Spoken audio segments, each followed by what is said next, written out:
Veíamos un día de estos la justicia y el derecho.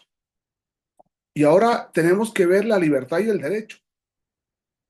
¿Es el derecho un límite a la libertad?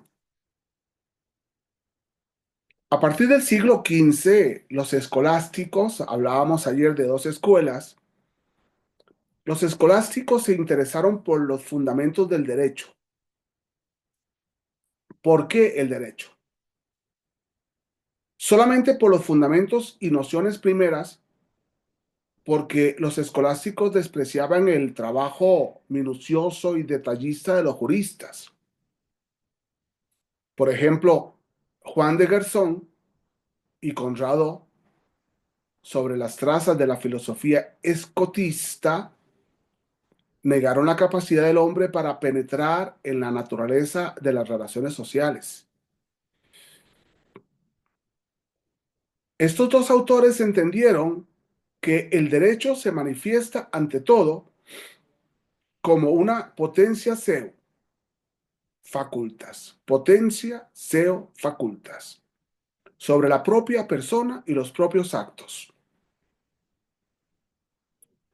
Consecuentemente, el proceso por el que esta nueva forma de razonar sobre las libertades de las personas entró en la ciencia jurídica, aunque de forma brusca y de forma lenta. Los humanistas atacaron la jurisprudencia existente, a la que vieron como un ars iniquitatis, y los humanistas mismos propusieron lo que los historiadores alemanes llamaban una nueva idea del derecho, basada ante todo en la equidad natural. En México, Rodrigo Guerra analiza como una debilidad fundamental que algunos defensores del derecho natural cifren en la naturaleza humana el fundamento para determinar los bienes a los que debe aspirar la persona humana.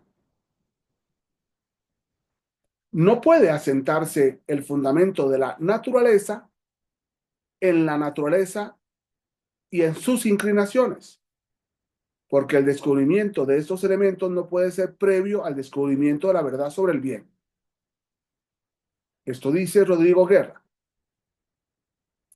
Esta concepción influirá igualmente sobre el concepto de libertad, que informará la valoración del acto humano, y posteriormente con el liberalismo y el individualismo en la conformación del Estado, las libertades públicas y los derechos de libertad.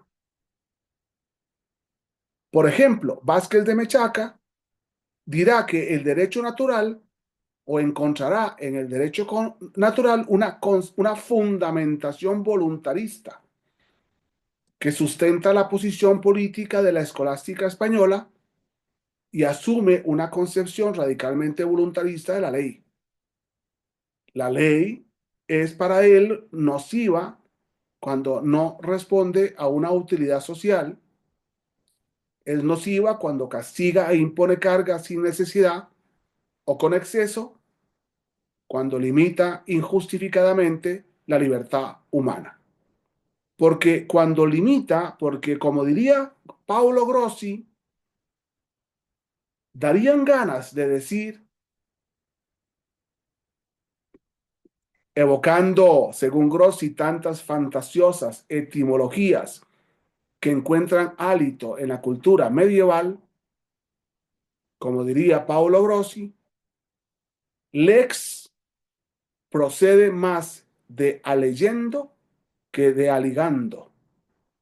Y por esto, de manera indispensable, se presenta la ratio, la razón, porque es indispensable la capacidad de lectura y de meditación de la realidad. Qué interesante es cuando profundizamos en los grandes filósofos para comprender nuestra antropología, porque no podemos entender al ser humano culturalmente tal como la cultura lo define si no nos vamos a fundamentos metafísicos, filosóficos, que nos permita llegar a lo permanente y no a lo pasajero, a los sentimientos, a los deseos. Muchas gracias.